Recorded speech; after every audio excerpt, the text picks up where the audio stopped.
오늘 낮 청주에서 시내버스의 뒷바퀴가 터지면서 승객 18명이 부상을 입었습니다. 시내버스를 이용하는 서민들의 불안감이 커지고 있습니다. 제천의 한 IT 부품 소재 공장에서 폭발 사고로 1명이 숨지고 3명이 중상을 입었습니다. 경찰과 소방당국은 사고의 원인을 조사하고 있습니다. 청주 문희면 일대에 한국공항공사가 소유한 부지의 임대료가 논란이 되고 있습니다. 관련법이 없는 공항공사는 자체 규정에 따라 임대료를 산출하면서 터무니없이 비싼 임대료를 받고 있습니다.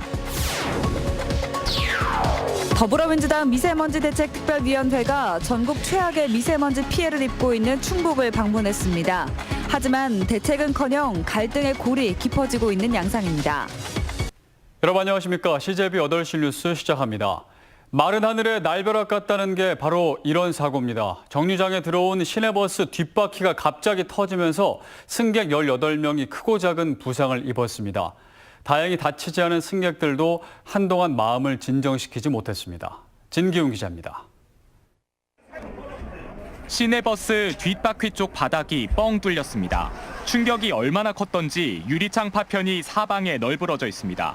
정차하는 과정에서 갑자기 타이어가 터진 듯 바퀴 자국이 선명합니다. 사고가 난 시각은 오늘 낮 12시 50분쯤.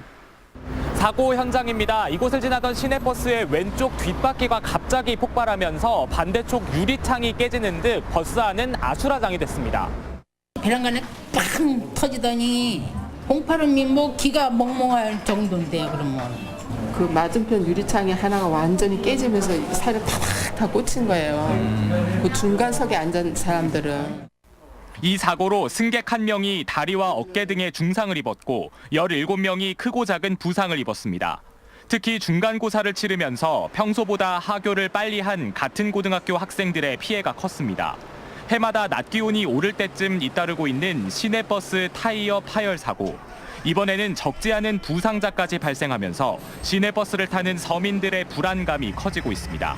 CJB 뉴스 진기훈입니다. 네, 대개 이와 같은 시내버스 타이어 파열은 한여름에 발생합니다. 기온이 높아지는 만큼 타이어도 과열되는 것이지만 그래도 왜 유독 일반 CNG 버스에서만 이런 현상이 빚어지는 것일까요? 이어서 홍은표 기자입니다. 압축 천연가스, 이른바 CNG 시내버스는 높낮이에 따라 고상과 저상으로 나뉩니다. 이 둘은 연료통의 위치가 다릅니다. 고상은 연료통이 차량 바닥에, 저상은 지붕에 자리 잡고 있습니다. 타이어 파열 현상은 대부분 고상버스에서 발생하고 있습니다. 운행을 하면서 앞바퀴 쪽으로 들어온 바람이 뒷바퀴 쪽으로 이동해 타이어 온도를 낮춰줘야 하는데 연료통이 이 흐름을 막고 있다는 것입니다. 한여름에 열화상 카메라로 뒷바퀴를 촬영했을 때 온도가 250도까지 치솟는 경우도 있습니다. 일반 경유버스는 밑에가 다 뚫려져 있고 오픈돼 있고 저상버스는 가스통이 위에 있기 때문에 공기순환에는 더 좋고, 근데 고상버스는 그 어떤 공기 흐름을 많이 막고 있습니다. 그렇다면 고온 상태에서 타이어가 파열되고 있는 근본적인 이유는 무엇일까? 그동안 재생 타이어 사용이 꼽혀왔지만 모든 걸 설명할 수는 없습니다. 타이어 편마모, 정비 불량, 시내버스 기사의 운전 습관도 원인일 수 있다는 것입니다. 해당 버스들이 안전기준을 충족시켜 시판이 허락됐지만 구조적인 문제와 더불어 실제 운행 현장에서 벌어지는 다양한 변수를 따져봐야 하는 것입니다. 인명피해로 이어지고 있는 시내버스 타이어 파열. 타이어 파열 현상이 CNG 고상버스에서 자주 발생하고 있는 이유에 대한 과학적인 검증이 필요한 시점입니다. CJB 뉴스 홍표입니다. 다음 소식입니다. 제천 왕암산업단지 IT 부품 소재 공장에서 폭발 사고로 1명이 숨지고 3명이 중상을 입었습니다. 설비를 시험 가동하는 과정에서 화학 반응으로 인한 폭발로 보이는데 인명피해가 너무 컸습니다. 신규식 기자입니다. 사고가 난 공장동은 외벽이 뜯겨져 나갔고 폭발에 부서진 판넬이 곳곳에 널려 있습니다. 신속한 대응으로 불길은 불과 10분 만에 잡았지만 그 짧은 시간 인명피해가 너무 컸습니다. 38살 이모 씨가 숨지고 3명은 지금 생사의 고비를 넘고 있습니다. IT 부품 소재를 생산하는 이곳에서 폭발과 화재가 발생한 것은 오후 2시 30분쯤. 공장을 새로 짓고 시험 가동을 하는 과정에서 사고가 난 겁니다. 위험물 화재는 특히 어떤 뭐 질식 소화가 우선이 돼야 되기 때문에 그 상황이 아니면 굉장히 화재 확산 속도도 빠르고 연소 확대 우려가 굉장히 심하기 때문에 저희들이 위험물 화재에 대해서 특히 더 신경을 쓰고 있습니다. 정확한 원인은 정밀 감식이 끝나야 밝혀지겠지만 지금으로서 나트륨이 화학 반응을 일으켰고 이후 2차로 수소 폭발이 일어난 것으로 보고 있습니다. 경찰과 소방당국은 설비 결함인지 아니면 안전수칙을 따르지 않은 것인지를 조사하고 있습니다. CJB 뉴스 신규식입니다.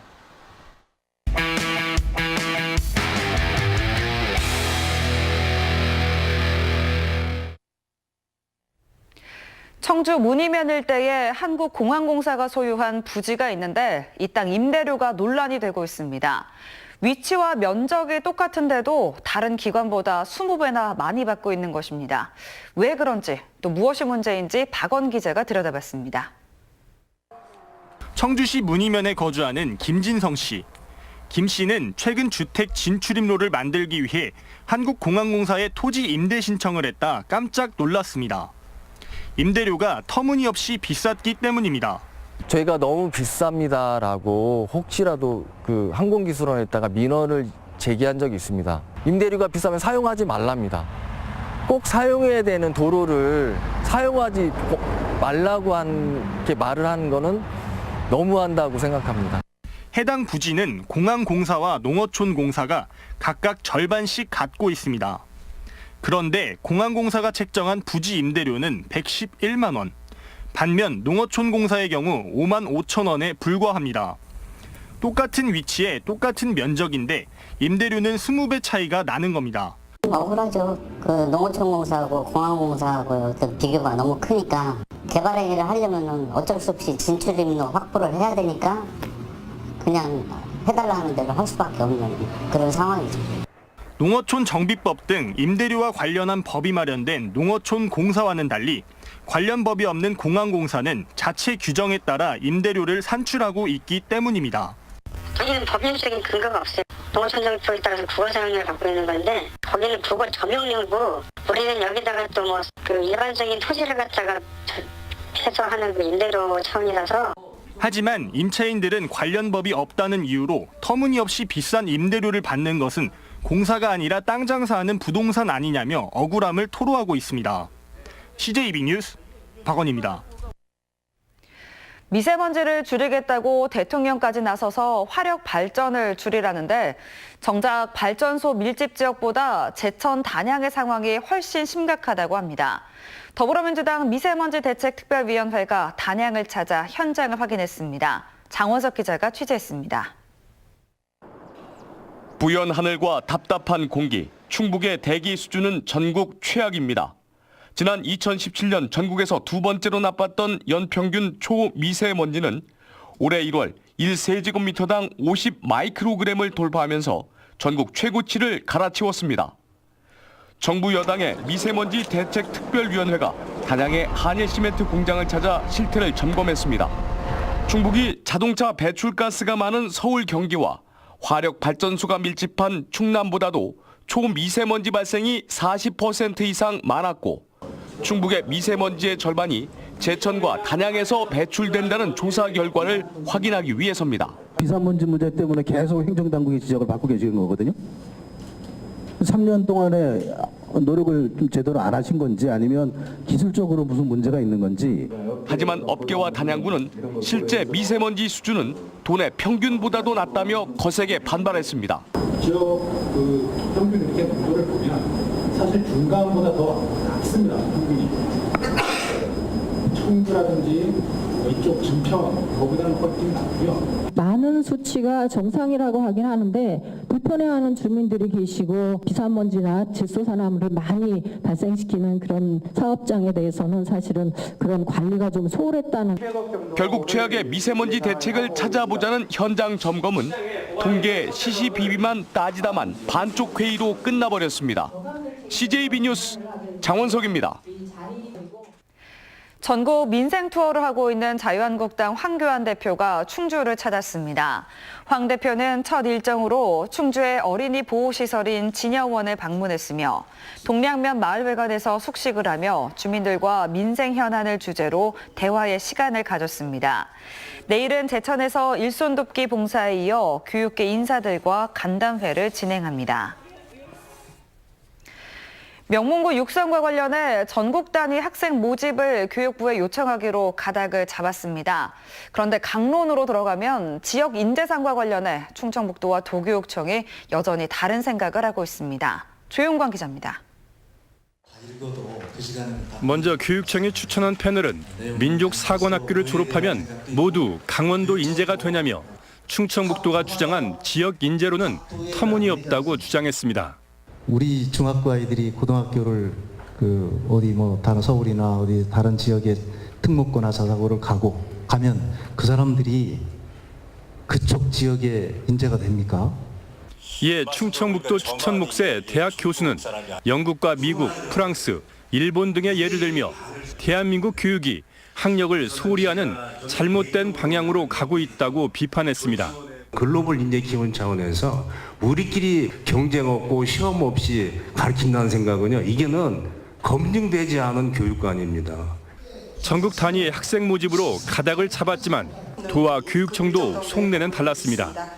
도교육청은 4차 산업혁명 시대에는 베스트 원이 아닌 각자의 재능이 소중한 온리원 교육이 필요하다고 주장했고, 기존의 단편적이고 정형화된 지식의 암기보다는 인류의 삶과 관계된 다양한 지혜와 가치를 배우고, 충청북도는 자립형 사립고에 여전히 미련을 버리지 못했습니다.